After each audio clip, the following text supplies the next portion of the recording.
सम्मान तो हमने के बहुत दिन से कर रहा बानी जा, लेकिन एगो शिष्टाचार बा।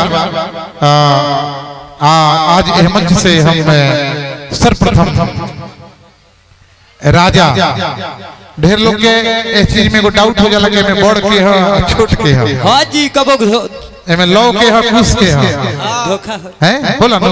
हां जी हां। तो सबसे पहले हम बता देना चाहते हैं कि ये हो गया अंकुश और ये हमारा राजा, दिल के राजा, सब कुछ के राजा रे, सब घर के राजा होला।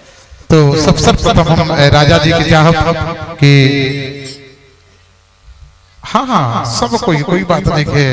हमारे बंटी बाबू भी दिल के रजे हम, तो बंटी बाबू आप राजा जी के सम्मान में अंग वस्त्र दे करके स्वागत कर जाए। एक जोरदार ताली समाज के ध्वनि से होके चाहिए राजा खातिर। जय हो जय हो। और यही क्रम में हमने के बीच अंकुश बाबू के हमार प्रिय दुलरुआ हमारे मंटू बाबू, हमारे अंकुश के मान सम्मान अंग वस्त्र दे करके कल जा रहा बा। बहुत बहुत धन्यवाद, एक जोरदार ताली से जय हो जय हो। पूरा भारत में संजोड़ा बा। अच्छा एगो बोस जी भी आइल बनी हमने के बीच। बोस जी बहुत सुंदर राइटर, धरोहर, साफ सुथरा गीत लिखे वाला नारायण। तो बोस जी के भी हम ये मंच से तिवारी परिवार की तरफ से हम स्वागत कर रहे बानी हृदय से।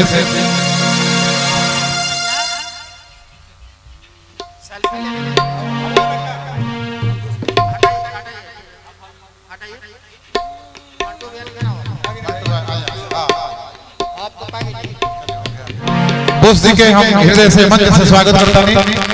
बहुत उच्च कोटि के राइटर होने के बीच बहुत बहुत धन्यवाद। महादेव, हर हर महादेव। वाह बहुत सुंदर, बड़ा अच्छा लगल कि आप सब अपन बहुमूल्य समय। हाँ हाँ बिल्कुल। और हम चाह कि हमने के घरे लड़का आइल बा, कोनो कलाकार बन के ना हम पहले ही रोशन से कहनी है भैया, कोई जरूरी नहीं है कि हमारी में तुम गीते गए ना, परिवार नहीं घर के। अंकुश से जब पूड़ियों चलेंगे चलावे कोई तो तरीके सोचेंगे कि अंकुश कलाकार बन गए या नहीं खाना। तो हम चाह अंकुश से कि दुष्ट शब्द भगवान तो अपने मुंह से कुछ बोलो अच्छा लगे।